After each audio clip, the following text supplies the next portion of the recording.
Welcome to IELTS listening test. Please do subscribe our YouTube channel, like the video and click on the bell icon for daily listening videos. Share your listening band score in the comments section below at the end of the test. Hi, good afternoon. Hi, welcome to the Carlton Hotel. How can I help you? We've just driven up from London and we're going to stay here in York for a few days. We'd like to book a couple of rooms. OK, sir. So for how many nights is that? We'll be leaving on Monday morning, so let me see, that's 3 nights? And you said 2 rooms. Who are the rooms for? I'm here with my wife and 2 kids. They are 9 and 11. Sorry, 9 and 12. The eldest has just had his birthday. So we'd like 1 twin room for the kids and another double for my wife and I. OK, well, we've got 2 rooms available, both en suite. Great. How much are they per night? Let me see. The twin room is £40 per night and the double room is £50 per night. OK, that sounds reasonable. So what is the total for 3 nights for both rooms? Let me check. That will be a total of £270. And that includes everything? Yes, that price includes tax. OK. Can I pay by credit card? Yes, sure. You'll need to pay for the first night now, and you can pay for the other nights when you leave. Or you can pay for all 3 nights now. I think I'll just pay for everything now, as we'll definitely be here till Monday. OK, that's fine. I'll just need to take some details from you to confirm the booking. Can you give me your full name? Yes, it's Michael Fernsby. That's Fernsby. And what's your date of birth, please? The 15th of October, 1968. The 5th of October, 1968? No, the 15th. Oh, OK, sorry. And can you give me your address? Sure, it's 273 Stanton Court. That's Stanton. London WC2D 5JB. WC2D 5JB? Yes, that's right. And your telephone number? My mobile number is... Hold on, just let me check. I can never remember it. Ah, here it is. It's 08773 879 456. OK, those rooms are booked for you then.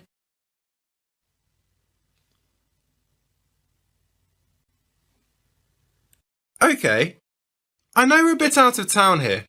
Can you give me some information about getting into the centre of town? We'll probably head in tomorrow. Well, you could drive in, but the parking is not great in town. It's difficult to get a space and is quite expensive if you're staying there all day. Yes, we're thinking of going to look around some of the shops and to look at the wall around the city. So we'll probably be there most of the day. In that case, you're probably best taking a taxi or the bus. How much is a taxi? Into town it will be about £12. Actually, no, I'd say it's around £15. Fares have increased recently. We can book it here for you and it will pick you up outside. It only takes about 10 minutes. Right, I see. What about the bus? How much is that and where does it go from? It's only £2 per person. It's not far from here. You go out of here, turn right onto Oak Tree Avenue, and it's about a 5-minute walk down the road. You can't miss it. The bus ride is about 15 minutes. Oh, OK. Maybe we could do that. Or you could walk, actually, if you like walking. Part of the way you can walk through the nice park, which is fairly popular with visitors to York. It's about 30 minutes, but it's quite pleasant. Right, well, there's a few options there. We'll have a think about it. I'll go and get my wife and kids. They're just waiting in the car. OK, no problem. Thanks for booking with us. You will hear a woman talking to a group of students about volunteering opportunities with her company, Time Abroad. First, you have some time to look at questions 11 to 14.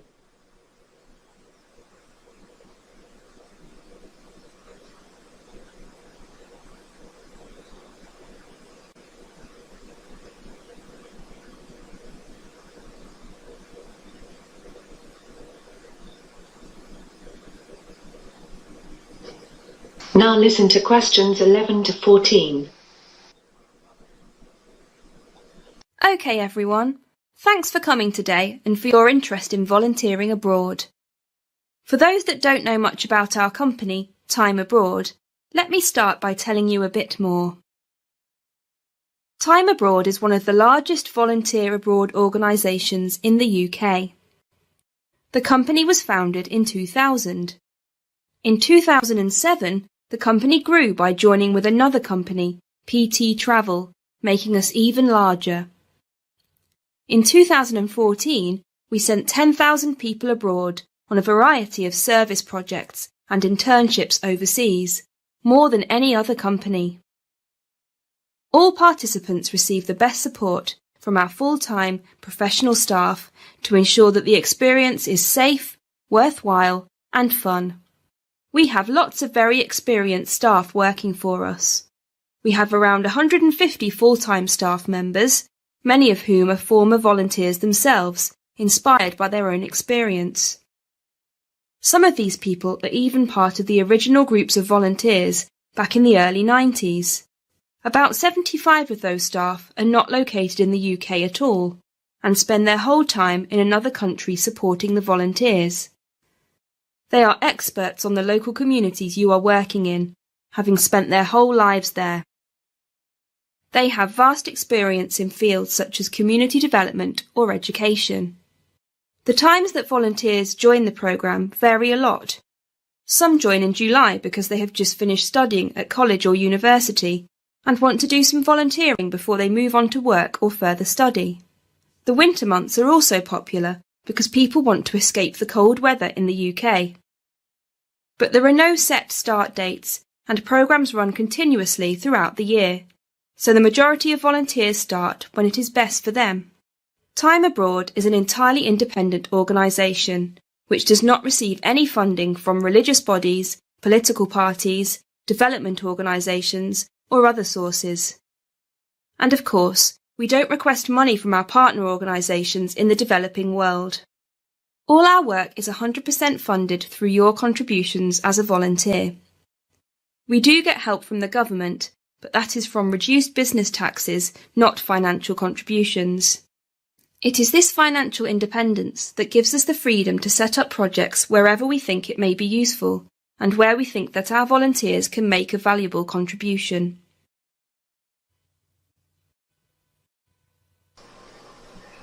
Before you listen to the rest of the talk, you have some time to look at questions 15 to 20.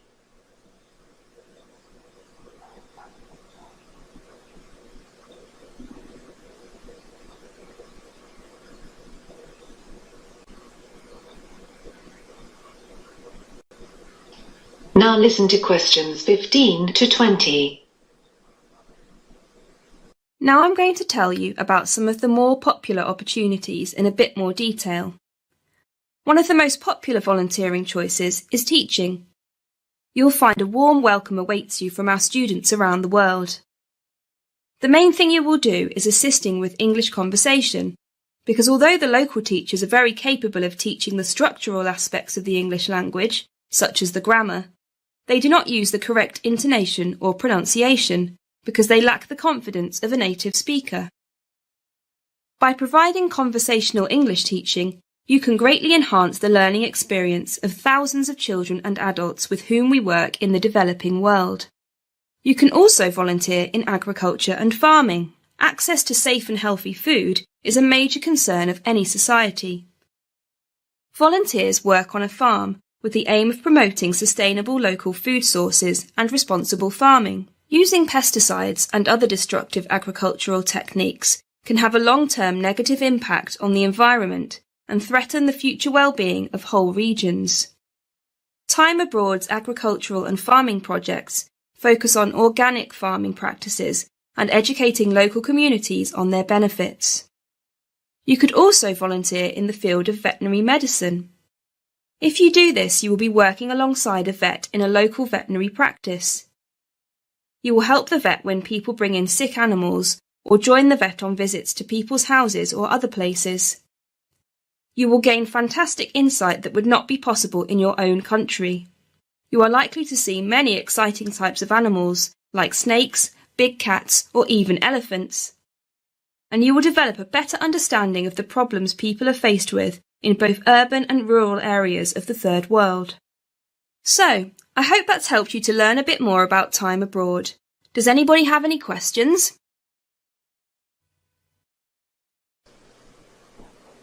You will hear a woman inquiring about a media studies program. First, you have some time to look at questions 21 to 25.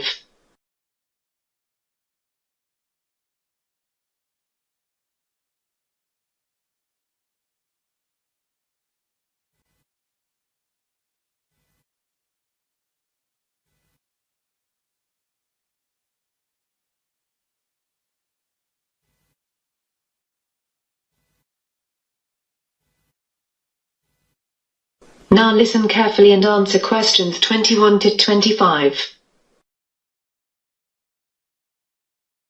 I'm looking for some advice about doing a master's degree in media studies. Am I at the right place? Yes, my name's Mark. I'm head of the Media Studies course. Nice to meet you. And you are? I'm Louise. Nice to meet you too. So how can I help you? Well, I've seen the prospectus for the course, but I'm still a bit confused about a few things and about some of the options for studying.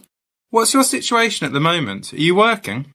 Yes, I've been working as a journalist for a local newspaper for the last 3 months. Prior to that, I had 2 jobs in the media, at a small local radio station for about 2 years and at a TV station for about 4 years. So I've worked in media for about 6 years in total. Okay, well that's useful if you want to do the course. What's your motivation to do further study? I enjoy my job a lot at the moment, but I feel the opportunities for promotion are quite limited. It's not that I think a master's will help with this, though.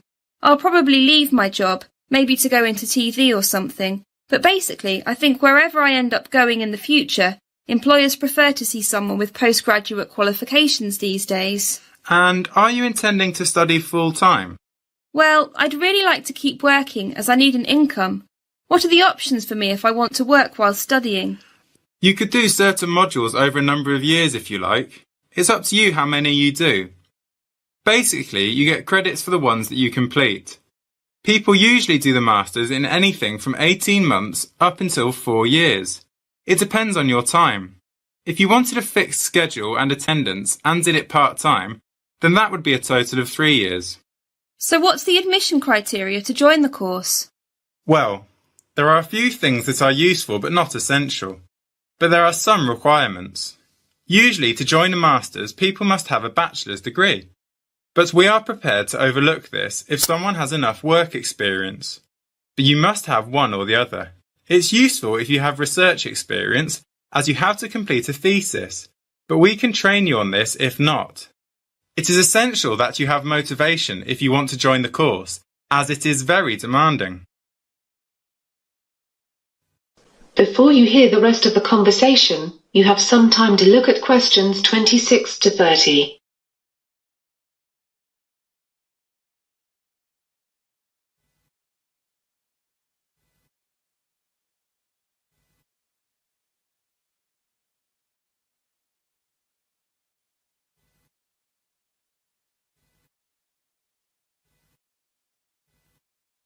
Now listen carefully and answer questions 26 to 30. What about the costs for the course? The fees for a year if you are studying part-time are £2,250. No, sorry, they've gone up this year, £2,400. Of course, you are paying for all other living costs. Is there any kind of bursary or scholarship available to help with the fees? Yes, there are things available, but you have to meet the criteria to get funding. Often, though, the university will actually contact you about funding. Universities have a certain budget available to provide funds, so they will look for the best students and offer them something if they think they will be suitable. You would have to have a firm offer in place to join the course, though, before you'd be considered for any funding. Where can I go to find out more about it? The best place to look for information about funding is on our university website. All the details about whether you're eligible, what help is on offer, and how to apply will be there. If you can't find the information you're looking for, you can always come and speak to us again, and there will be a number you can ring. OK, thanks for that. And is it easy to get hold of you if I need to speak to you further? Yes, I'm here most days, but you can always phone the office first to check. It's best to book an appointment in case I'm not around. That is the end of section 3. You now have half a minute to check your answers. Section 4. You are going to hear a lecture about the history of Indian railways. First, you now have some time to look at questions 31 to 40.